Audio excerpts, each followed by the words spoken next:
ডাক্তারি পড়ুয়াকে ধর্ষণের অভিযোগ পেয়ে ঘটনাস্থলে যাচ্ছে জাতীয় মহিলা কমিশন এবং যাওয়ার আগে আমরা কথা বলেছিলাম জাতীয় মহিলা কমিশনের সদস্য অর্চনা মজুমদারের সঙ্গে। কি বলছেন তিনি ঘটনা প্রসঙ্গে শুনুন। যে ঘটনা সামনে আসছে পরপর সেই আরজিকরের রেপ মার্ডারের পর থেকে law college, Murshidabad medical college, Panskura হাসপাতাল, প্রত্যেকটা জায়গায় ডাক্তারি পড়ুয়া ছাত্রীরা এবং তার সাথে সাথে অন্যান্য স্টুডেন্টদের যেভাবে শারীরিক নির্যাতন, ধর্ষণ এবং তাদের উপরে যৌন নির্যাতন চলছে, এগুলোর কোনো কমাতে দুরস্থ, ক্রমবর্ধমান, এবং প্রশাসনের বা পুলিশের তরফ থেকে যে চট করে দোষীকে ধরে তার শাস্তি দিয়ে দেওয়া আমরা চোখে দেখতে পাচ্ছি না। এই যে ক্রিমিনালদের যে শাস্তি না হওয়ার ব্যাপারটা, এটা কিন্তু আমার মনে হয় ঘটনা উত্তরোত্তর বৃদ্ধি পাচ্ছে। মেয়েদের উপর নির্যাতনের ঘটনা এত বেড়ে যাচ্ছে, আমরা কমিশন থেকে অত্যন্ত উদ্বিগ্ন। আমি পুলিশ মন্ত্রী, মহিলা মুখ্যমন্ত্রী, তার কাছে অনুরোধ করব, আসুন আমরা সবাই একসাথে মিলে দোষীকে ধরি, দোষীকে শাস্তি দিই এবং রাজ্যের মেয়েদের, বাংলার মেয়েদের আমরা একটু নিস্তার দিই, যাতে তারা পড়াশোনা করতে গেলে কলেজে বা তারা যে লেখাপড়ার জায়গাটায় তারা অন্তত এই যৌন অত্যাচার থেকে এবং এগুলোর থেকে মুক্ত থাকে, পড়াশোনা করে কেরিয়ারটা এবং ভবিষ্যৎটা বানাতে পারে। বেসরকারি ওই মেডিকেল কলেজের কাছ থেকে রিপোর্ট চেয়েছেন স্বাস্থ্য শিক্ষা অধিকর্তা। যে ঘটনা সামনে আসছে, যেখানে দুর্গাপুরে বেসরকারি মেডিকেল কলেজের দ্বিতীয় বর্ষের ডাক্তারি পড়ুয়া, তাকে ধর্ষণের অভিযোগ উঠছে। পুলিশ ইতিমধ্যেই তদন্ত শুরু করেছে এবং যে সহপাঠী তার সঙ্গে ছিল তাকেও জিজ্ঞাসাবাদ করা হয়েছে। সমস্ত দিক খতিয়ে দেখছে পুলিশ। দ্বিতীয় বর্ষের এমবিবিএস পড়ুয়া ওড়িশার জলেশ্বরের বাসিন্দা। ইতিমধ্যেই তার পরিবার, তার মা বাবা এখানে এসে পৌঁছেছেন। গতকাল রাতে ক্যাম্পাসের বাইরে সহপাঠীর সঙ্গে যখন খাবার খেতে বেরিয়েছিলেন ওই ছাত্রী, অভিযোগ উঠছে যে ফেরার সময় 2-3 জন যুবক তাদের পথ আটকায় এবং এরপর নির্জন জায়গায় টেনে নিয়ে গিয়ে ধর্ষণ করা হয়, এমনই অভিযোগ। যাতে তার বয়ান নেওয়া হয়েছে বলে পুলিশ জানিয়েছে এবং যে সহপাঠী তার সঙ্গে সেই সময় ছিল তাকেও জিজ্ঞাসাবাদ করা হয়েছে। আর বেসরকারি ওই মেডিকেল কলেজের কাছ থেকে রিপোর্ট চেয়েছেন স্বাস্থ্য শিক্ষা অধিকর্তা। এ সম্পর্কে আরো জানবো, ঝিলাম করঞ্জাই আমাদের সঙ্গে রয়েছেন। ঝিলাম, একদমই এই মুহূর্তে স্বাস্থ্য দপ্তর থেকে যেটা জানা যাচ্ছে যে পুলিশ এই বিষয়ে তদন্তের সঙ্গে সহযোগিতা করছে, খোঁজ খবর নিচ্ছে। স্বাস্থ্য শিক্ষা অধিকর্তা ইন্দ্রজিৎ সাহা এই বিষয়ে রিপোর্ট চেয়ে পাঠিয়েছে সংশ্লিষ্ট বেসরকারি মেডিকেল কলেজের থেকে। এর পাশাপাশি জাতীয় মহিলা কমিশনের তরফ থেকেও আজকে দুপুরবেলা 3টে নাগাদ সেই যে কলেজ, সেখানে যে নিগৃহীতা, তার কাছেও যাবে তার বক্তব্য শুনতে, তার যে বয়ান নিতে, তেমনটাই জানা যাচ্ছে। স্বাস্থ্য দপ্তর সূত্রে অবশ্যই বলা হচ্ছে যে পুরো বিষয়টার উপর নজর রাখা হচ্ছে এবং স্বাস্থ্য ভবনের তরফে রিপোর্ট চাওয়া হয়েছে। দ্রুত রিপোর্ট পেয়ে তারা পরবর্তী কি করা যায় সেটা তারা দেখবেন এবং তারা অবশ্যই যথোপযুক্ত পদক্ষেপ করবেন, তেমনটাই স্বাস্থ্য দপ্তরের তরফে জানানো হয়েছে। ধন্যবাদ ঝিলাম।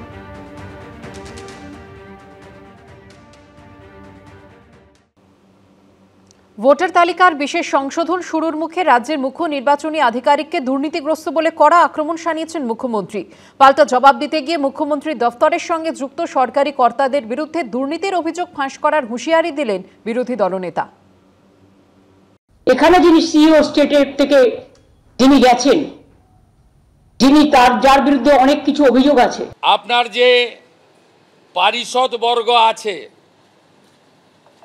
যাদের মধ্যে অধিকাংশই টেন্টেড। ভোটের আগে দুর্নীতি যুদ্ধ, কে কত বড় দুর্নীতি পরায়ণ তা নিয়েই লড়াই। রাজ্যের মুখ্য নির্বাচনী আধিকারিকের বিরুদ্ধে বিস্ফোরক অভিযোগ করেছিলেন মমতা বন্দ্যোপাধ্যায়। এখানে যিনি সিইও স্টেটের থেকে যিনি গেছেন, যিনি যার বিরুদ্ধে অনেক কিছু অভিযোগ আছে, যিনি নিজে নানা অভিযোগে দুর্নীতিগ্রস্ত। পাল্টা মুখ্যমন্ত্রীর ঘনিষ্ঠদের একাংশের দিকে আঙুল তুললেন শুভেন্দু অধিকারী। আপনার ধারে পাশে যারা আছে, মেট্রো ডেয়ারি স্ক্যাম, ভাইপো এবং জালান, গৌতম সান্যাল, দ্বিবেদী, গোপালিকা, রাজেশ সিনহা, এদের ইনভলভমেন্টের সব ডকুমেন্ট প্রত্যেকটি মানুষের হাতে হাতে আছে।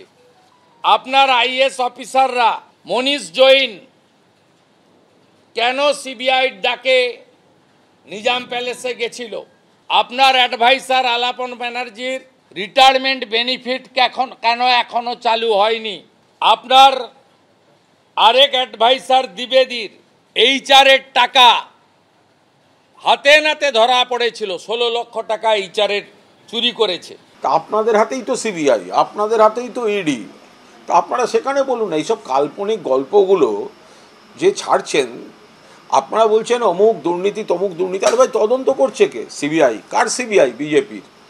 কে তদন্ত করছে? ইডি। কার ইডি? বিজেপি। তা ওনাদের দল, ওনাদের সরকার, ওনারাই সিবিআই ইডির নাম করে হুমকি দেন, তো খামোকা বাজার গরম করতে আসছেন কেন? ভোটের আগে যে যা পারছেন অভিযোগ করছেন, যে কোনো কারোর দিকে আঙুল তুলছেন, বিস্ফোরক নানা অভিযোগ করছেন, কিন্তু প্রশ্ন হলো তথ্য প্রমাণ কোথায়? তথ্য প্রমাণ প্রকাশ না করে কারো বিরুদ্ধে অভিযোগ করা কি আদৌ সঙ্গত?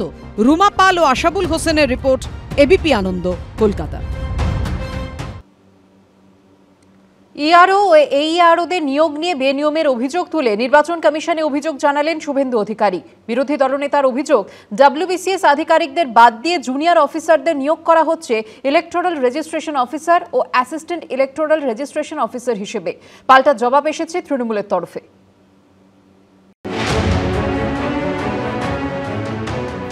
বছর ঘুরলেই বিধানসভা ভোট, তার মধ্যেই জোর কদমে শুরু হয়েছে ভোটার তালিকার বিশেষ সংশোধনের কাজ সংক্রান্ত প্রস্তুতি। দিল্লি থেকে রাজ্যে এসে দফায় দফায় বৈঠক করছে নির্বাচন কমিশনের বিশেষ টিম। এর মধ্যে ইআরও অর্থাৎ ইলেকটোরাল রেজিস্ট্রেশন অফিসার ও অ্যাসিস্ট্যান্ট ইলেকটোরাল রেজিস্ট্রেশন অফিসার বা এইআরও নিয়োগ নিয়ে বেনিয়মের অভিযোগ তুললেন শুভেন্দু অধিকারী। আমরা ইলেকশন কমিশনারকে একটা ওনাদের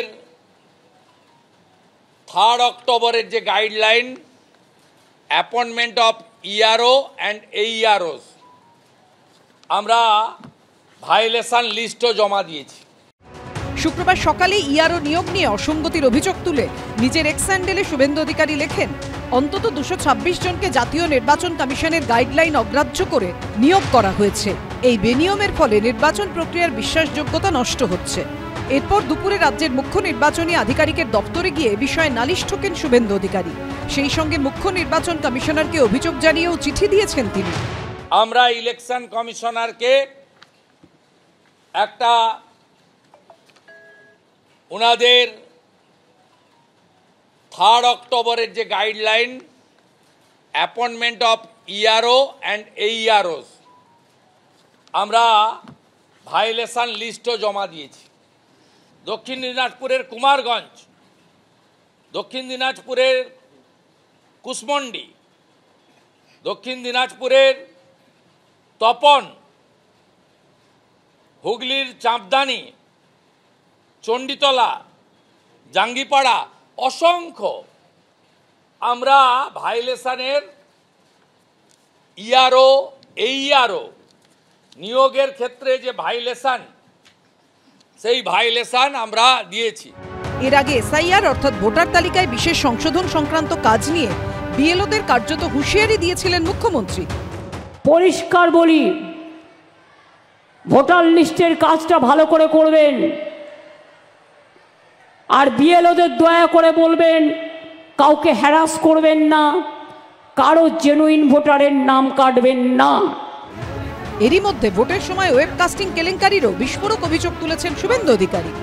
2 তারিখের পরে বহু প্রতীক্ষিত ওয়েবকাস্টিং ক্যামেরা কেলেঙ্কারি, ওই তথ্য প্রমাণ বিরোধী দলনেতা প্রকাশ করবে। সেদিন যা দেখাবো, যা দেব, পশ্চিমবাংলায় গত লোকসভা নির্বাচন যে প্রহসনের নির্বাচন হয়েছে, তথ্য দিয়ে প্রমাণ করে দেব। সব মিলিয়ে 26-এর ভোটের বহু আগে থেকেই দাবি পাল্টা দাবি উঠতে শুরু করেছে। ভোট যত এগিয়ে আসবে তা যে বাড়বে তা বলাই বাহুল্য। রুমা পাল, এবিপি আনন্দ, কলকাতা।